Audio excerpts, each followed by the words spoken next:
In Hahn versus Hagar, we'll see whether a property's development rights can be considered real property.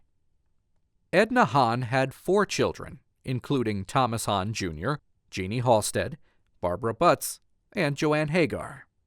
Edna owned a 101-acre farm that had been in her family for over 240 years.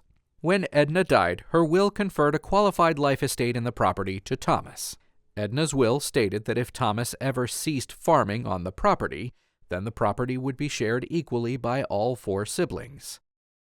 A few years after Edna's death, Thomas, Jeanne, and Barbara wanted to permanently preserve the property as farmland and restrict any future development on the land by selling the property's development rights. Joanne didn't want to sell her share of the development rights because she claimed that selling the development rights would limit the possibility of using the property in the future.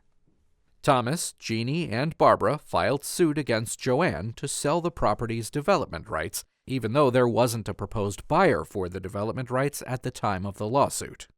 Also, Thomas was still farming on the property at the time of the suit.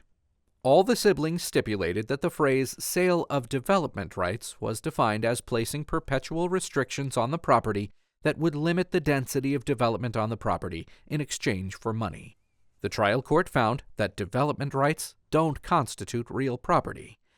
Therefore, the court found that Thomas, Jeanne, and Barbara didn't have a right to sell the property's development rights. Thomas, Jeanne, and Barbara appealed.